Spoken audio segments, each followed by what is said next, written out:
میرے پیارے اسلامی بھائیوں و بزرگوں، اللہ تبارک و تعالی نے اپنے فضل و کرم سے ہمارے لیے توبہ و استغفار کا دروازہ کھولا ہے اور اس کو گناہوں اور خطاؤں سے پاک ہونے کا ذریعہ بنایا ہے۔ استغفار کی کثرت سے مومن کے درجات بلند ہوتے ہیں اور اس کو عظیم اجر و ثواب ملتا ہے۔ اسی لیے اللہ تبارک و تعالی نے اپنے بندوں کو بار بار استغفار کا حکم فرمایا ہے۔ وَاسْتَغْفِرُوا اللَّهَ إِنَّ اللَّهَ غَفُورٌ رَحِيمٌ، اور اللہ سے مغفرت طلب کرتے رہو اور یقین رکھو کہ اللہ تعالیٰ بہت بخشنے والا، بڑا مہربان ہے۔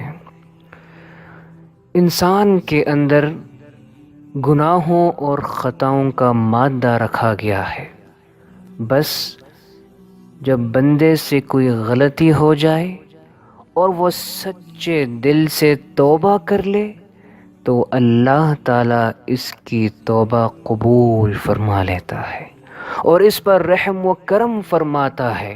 وہ اپنے بندوں کو بشارت دے رہا ہے، وَمَن يَعْمَلْ سُوءًا أَوْ يَظْلِمْ نَفْسَهُ ثُمَّ يَسْتَغْفِرِ اللَّهَ يَجِدِ اللَّهَ غَفُورًا رَحِيمًا، اور جو شخص کوئی برا کام کر گزرے یا اپنی جان پر ظلم کر بیٹھے پھر اللہ سے معافی مانگ لے تو وہ اللہ کو بہت بخشنے والا، بڑا مہربان پائے گا۔ ایک حدیث میں فرمایا گیا کہ جو شخص اس طرح استغفار کر لے، استغفر اللہ الذی لا الہ الا هو الحی القیوم واتوب الیہ، تو اسے پڑھنے والے کی مغفرت ہو جاتی ہے۔ چنانچہ اسی حدیث کے آخر میں بشارت دی گئی ہے، غفر لہ، اس کی خطائیں معاف کر دی جاتی ہیں۔ اللہ اکبر۔ لہٰذا ہمیں دن و رات، صبح و شام، ہر گھڑی دعا اور استغفار کا سلسلہ رکھنا چاہیے۔ اپنی خیر و خوبی کے لیے نیز اپنے اہل و عیال اور عزیز و اقارب کی خیر و خوبی کے لیے دعا کرنی چاہیے، اور خاص طور پر اپنے والدین کی صحت و سلامتی کی دعا کرنی چاہیے، اور اگر وہ اس دنیا سے جا چکے ہیں تو ان کی مغفرت کے لیے دعا کا اہتمام کرنا چاہیے۔ ذرا سیدنا ابراہیم علیہ السلام کی دعا ملاحظہ فرمائیں، ربنا اغفر لی ولوالدی وللمؤمنین یوم یقوم الحساب، اے ہمارے رب میری مغفرت فرما دے اور میری والدین کی مغفرت فرما دے۔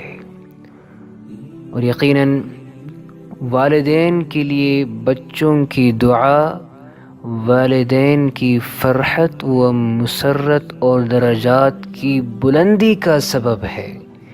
ایک حدیث شریف میں بیان کیا گیا، ان الرجل لترفع درجته فی الجنہ، جنت میں آدمی کو اعلیٰ درجات حاصل ہوں گے تو وہ عرض کرے گا، یا اللہ یہ درجات مجھے کس طرح حاصل ہو گئے؟ تو اس کو جواب دیا جائے گا، تمہارے لیے تمہاری اولاد کی استغفار کرنے کی وجہ سے حاصل ہوئی ہے۔ اللہ اکبر۔ تو محترم حضرات، استغفار اور دعا بہت ہی بابرکت عمل ہے، اس لیے میرے دوستوں و بزرگوں، ہمارے عزیز و اقارب، اہل و عیال اور محسنین میں سے جو لوگ موجود ہیں، ہم ان کی خیر و عافیت اور بھلائی و کامیابی کی دعا کریں، اور جو اس دنیا سے جا چکے ہیں ان کی مغفرت اور درجات کی بلندی کی دعا کرتے رہیں، بلکہ پوری امت مسلمہ کے لیے دعاؤں کا اہتمام کرتے رہا کریں۔ اس میں ہمارا بھی فائدہ ہے اور ان کا بھی، اس میں ہماری بھی سعادت و نیک بختی بھی ہے اور ان کی بھی۔ یا اللہ یا کریم، ہماری خطاؤں اور گناہوں کو معاف فرما دے اور ہم کو اپنی رحمت و عنایت سے نواز دے، آمین۔